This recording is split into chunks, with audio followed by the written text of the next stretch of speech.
Side खबरों के लिए सब्सक्राइब करें फ्लेम मीडिया और उसके बाद बेल आइकन को प्रेस करें ताकि सबसे पहले आपको मिले एक्सक्लूसिव खबरें।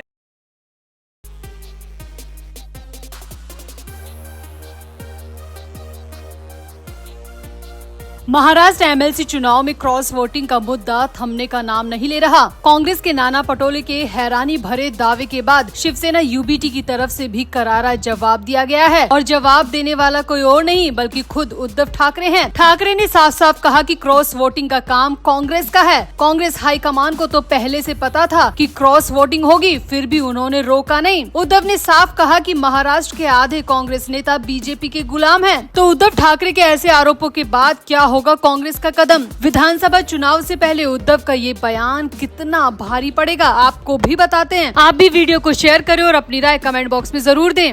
तो महाराष्ट्र में विधान परिषद की 11 सीटों को लेकर हुए चुनाव में क्रॉस वोटिंग का मुद्दा थमने का नाम नहीं ले रहा। बताया जा रहा है कि महाविकास अघाड़ी के घटक दल कांग्रेस के कुछ विधायकों ने महायुति के समर्थन में वोट डाला। इस मामले में शिवसेना यूबीटी के सांसद उद्धव ठाकरे ने मीडिया से बातचीत में कहा कि क्रॉस वोटिंग कोई नई बात नहीं है। कांग्रेस को पहले से इस बारे में पता था। कांग्रेस अच्छी तरह जानती थी कि उनके विधायक बीजेपी के हक में डाल सकते हैं। उद्धव ने कहा कि 2 साल पहले जब एमएलसी के चुनाव हुए थे तब भी इन्हीं लोगों ने कांग्रेस के अधिकृत उम्मीदवार चंद्रकांत खंडारे को हराया था। ये लोग टेक्निकली कांग्रेस पार्टी में हैं, लेकिन मेरा मानना है कि ये कांग्रेस पार्टी में नहीं है क्योंकि ये कांग्रेस में रहकर बीजेपी का साथ देने वाले विधायक हैं। उद्धव ने कहा कि ये सब तो दिखावा है। महाराष्ट्र में आधी कांग्रेस तो बीजेपी के साथ मिल जाती है। एमएलसी चुनाव में आधे कांग्रेसी बीजेपी की तरफ हो जाते हैं और कांग्रेस का हाईकमान इस बात को अच्छी तरह जानता है, फिर भी समय रहते कोई कदम नहीं उठाता। उद्धव ने कहा कि जो लोग शिवसेना यूबीटी पर सवाल उठा रहे हैं वो कान खोलकर सुन ले कि यूबीटी के विधायक कभी क्रॉस वोटिंग नहीं कर सकते। क्रॉस वोटिंग कांग्रेस की तरफ से हुई है। कुल मिलाकर यहाँ पर उद्धव ठाकरे ने नाना पटोले के उस आरोप का जवाब दिया जिसमें पटोले ने उद्धव की पार्टी के विधायकों पर ही सवाल उठाया था। मगर विधानसभा चुनाव से पहले कांग्रेस पर खुलेआम ऐसे आरोप लगाना उद्धव को काफी महंगा पड़ सकता है। हालांकि उद्धव के इस बयान पर अभी तक कांग्रेस का कोई रिएक्शन नहीं आया, मगर उद्धव ने कांग्रेस पर आरोप लगाकर अपने लिए एक नई मुसीबत तो बुला ही ली है, ये बिल्कुल तय है। तो आपका उद्धव के इस बयान पर क्या कहना है? उद्धव का ये कहना कितना जायज है कि आधे कांग्रेसी बीजेपी के साथ मिले हैं? आप भी उद्धव के इस बयान पर अपनी राय कमेंट बॉक्स में जरूर दें और वीडियो को भी शेयर करें।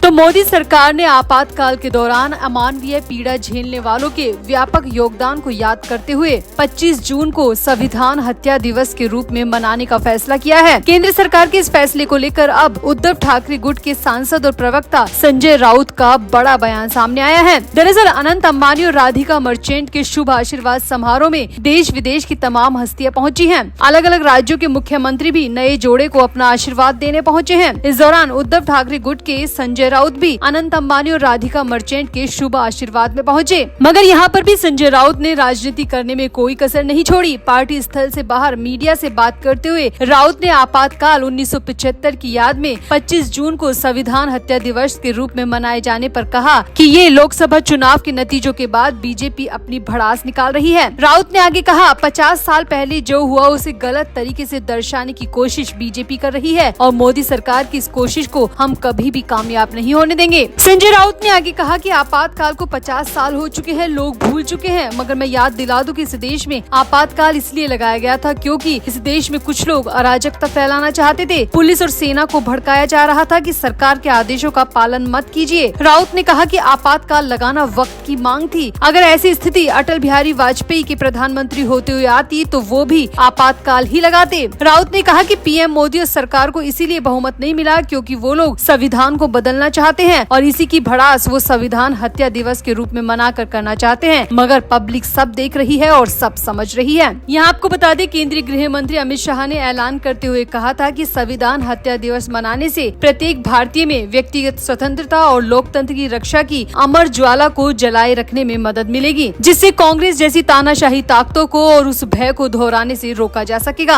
अब अमित शाह के इस ऐलान पर कांग्रेस ने कहा कि आपातकाल को संविधान हत्या दिवस के रूप में मनाने का केंद्र सरकार का कदम सुर्खियां बटोरने से ज्यादा कुछ नहीं है, जबकि प्रधानमंत्री ने 2014 से 2024 के दौरान देश में अघोषित आपातकाल लगाया हुआ है। अब राजनीति के वक्त राजनीति करना सही है, मगर अंबानी की पार्टी में पहुंचकर संजय राउत का ये राजनीतिक बयान काफी चर्चाओं में है। जहां पूरा विश्व, पूरी दुनिया अंबानी की पार्टी पर नजर गड़ाकर बैठी है, वहां पर पहुंचकर राउत का ऐसा बयान देना कितना जायज है? आप भी अपनी राय कमेंट बॉक्स में जरूर दें और वीडियो को भी शेयर करें। तो मुंबई में 7 जुलाई की सुबह सुबह एक BMW कार की टक्कर से एक महिला की मौत हो गई और अब इस केस ने पूरी तरह राजनीतिक रंग ले लिया है। ये कार शिंदे गुट के शिवसेना के नेता राजेश शाह की थी और कथित तौर पर राजेश शाह का बेटा मिहिर शाह इस कार को चला रहा था। मिहिर शाह ने अपनी कार से वर्ली इलाके में स्कूटर सवार एक दंपति को टक्कर मार दी, जिसमें 45 वर्षीय महिला की मौके पर ही मौत हो गई। ये दंपति मछली बेचने का काम करता था। उस दिन भी दंपति थोक बाजार से मछली खरीदने गया था और इसी दौरान BMW कार ने इनके स्कूटर को टक्कर मार दी। उसके बाद से ये मामला बहुत ज्यादा गरमाया हुआ है। 2 दिन से फरार चल रहे आरोपी मिहिर शाह को फिलहाल मुंबई पुलिस ने गिरफ्तार कर लिया है। इसी बीच बीजेपी विधायक नीतीश राणे ने कहा कि राज्य की शिंदे सरकार हर किसी के साथ बराबर का व्यवहार करती है। यहाँ पर राणे का इशारा साफ साफ मिहिर की गिरफ्तारी को लेकर था। राणे ने आगे कहा कि इससे कोई फर्क नहीं पड़ता कि कौन आरोपी है, भले ही मिहिर शाह एकनाथ शिंदे की पार्टी के नेता का बेटा हो, मगर आरोपी तो आरोपी होता है, चाहे किसी का भी बेटा हो। शिंदे सरकार ने आरोपी को गिरफ्तार करके ही दम लिया, मगर आज से 4 साल पहले अपने बेटे को बचाने के लिए बहुत बड़े बड़े गुनाह किए गए थे। यहाँ पर राणे का इशारा सुशांत सिंह राजपूत केस में आए नाम आदित्य ठाकरे को लेकर था। राणे ने आगे कहा, ये महाविकास अघाड़ी की सरकार नहीं है, जहाँ एक्टर सुशांत सिंह राजपूत और दिशा सालियान के हत्या के मामले में मुख्यमंत्री के बेटे आरोपी थे, लेकिन उन्हें बचा लिया गया। राणे ने कहा कि अगर 4 साल पहले ही आदित्य ठाकरे की गिरफ्तारी हो जाती तो अब तक तो सुशांत और दिशा दोनों को इंसाफ मिल चुका होता, सच सामने आ चुका होता, आरोपी को कोर्ट सजा भी सुना चुका होता। मगर उस वक्त सत्ता में रहते हुए उद्धव ठाकरे ने सुशांत दिशा के लिए कुछ भी नहीं किया, बल्कि मर्डर को सुसाइड बताकर केस बंद करवाने की कोशिश जरूर की थी और अपने बेटे को बचाने के लिए कई गुनाह और किए थे। राणे ने यहाँ पर कहा, लेकिन अब महायुति की सरकार है, इस सरकार में पुलिस एक्शन लेती है, इससे अंतर नहीं पड़ता कि मिहिर कहाँ छुपा था, किसका बेटा था, कितना अमीर था, कितना पहुँच वाला था। हमारा तो पुलिस को साफ निर्देश था कि गुनाह किया है तो गिरफ्तारी करो और सजा दिलवाओ, और देखो पुलिस ने गिरफ्तार कर लिया और उसे कठोर दंड भी दिलवाया जाएगा। यहाँ आपको बता दें कि पहले भी राणे साफ साफ आदित्य ठाकरे पर आरोप लगाते रहे हैं कि वो सुशांत सिंह राजपूत और दिशा सालियान की मौत के मामले में संलिप्त थे। अब एक बार फिर से नीतीश राणे ने सुशांत दिशा केस में आदित्य का सीधे सीधे नाम ले लिया। तो आपको क्या लगता है, क्या वाकई में 4 साल पहले का यह आरोप सही है? क्या वाकई में उद्धव ने सत्ता का फायदा उठाते हुए अपने बेटे को बचाया? सुशांत सिंह राजपूत और दिशा सालियान के केस में नीतीश राणे के इन आरोपों पर आपका क्या कहना है? आप भी अपनी राय कमेंट बॉक्स में जरूर दें और वीडियो को भी शेयर करें।